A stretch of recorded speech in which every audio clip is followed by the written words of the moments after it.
ये बात है फरवरी 1948 की और लोकेशन करीब वही थी जहां MH370 2014 में आखिरी बार रेडार पे देखा गया था, यानी कि स्ट्रेट ऑफ मलाक्का। ये जगह मलेशिया और इंडोनेशिया के दरमियान एक पतली सी समंदरी पट्टी है जहां से दुनिया के हजारों बहरी जहाज गुजरते हैं। उस दिन मौसम बिल्कुल साफ, समंदर खामोश और हवा आम दिनों की तरह बिल्कुल पुरसुकून थी। इसी रास्ते पर अमेरिकन और ब्रिटेन के कई बहरी जहाज सफर कर रहे थे। सब कुछ नॉर्मल चल रहा था, लेकिन अचानक वहां मौजूद कई शिप्स के रेडियो को एक अजीब सा सिग्नल मिलता है। STV की वीडियो में आपका फिर से एक बार खुशामदीद।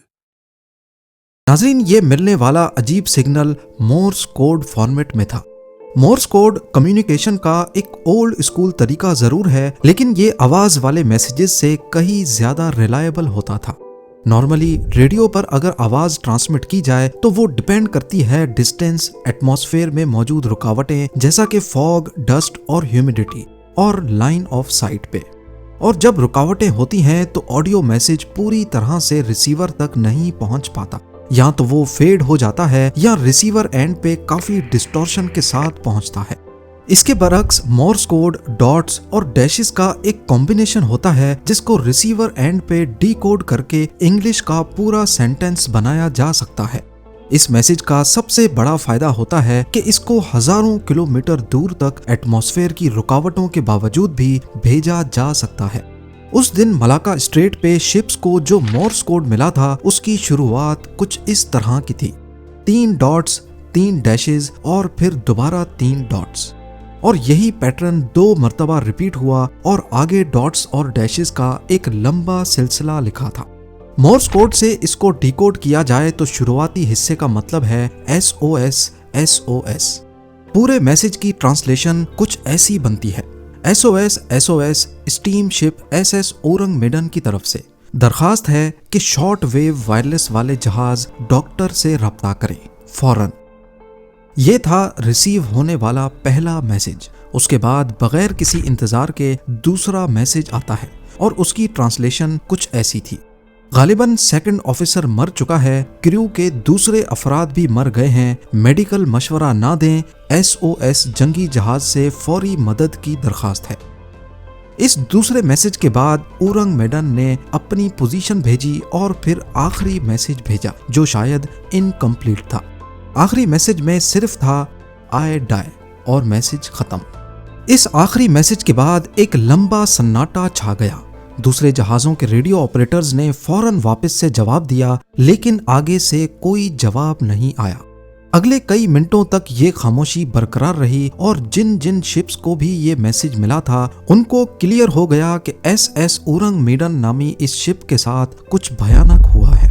ये खौफनाक मैसेजेस मिलने के बाद सिल्वर स्टार नामी सबसे करीबी एक अमेरिकन मर्चेंट शिप थी। सिल्वर स्टार के कैप्टन ने उस लोकेशन तक जाने का फैसला किया जहां से सिग्नल आया था। उन्होंने अपना रास्ता बदला और तेजी से SS ओरंग मेडन की तरफ बढ़ने लगे। पहले तो उन्हें ऐसा लग रहा था कि शायद जहाज डूब रहा है या उस पर हमला हुआ है। कई घंटों के सफर के बाद सिल्वर स्टार जब उस लोकेशन के करीब पहुंची तो उन्होंने दूरबीन की मदद से देखा कि उस लोकेशन पर वाकई एक बहरी जहाज खड़ा हुआ है। जब वो और ज्यादा करीब पहुंचे तो सिल्वर स्टार का क्रू ये देखकर हैरान रह गया कि SS ओरंग बिल्कुल ठीक हालत में है। ना तो जहाज कहीं से डैमेज था, ना ही उसमें पानी भरने के कोई निशानात थे। वो बस खामोशी से पानी के ऊपर तैर रहा था। अगर कुछ अजीब था तो वो ये कि स्टीम इंजन होने के बावजूद ऊपर चिमनी से कोई धुआं नहीं निकल रहा था। सबसे अजीब बात ये कि डेक पर कोई हरकत नहीं थी। इतना बड़ा जहाज और बिल्कुल खामोश।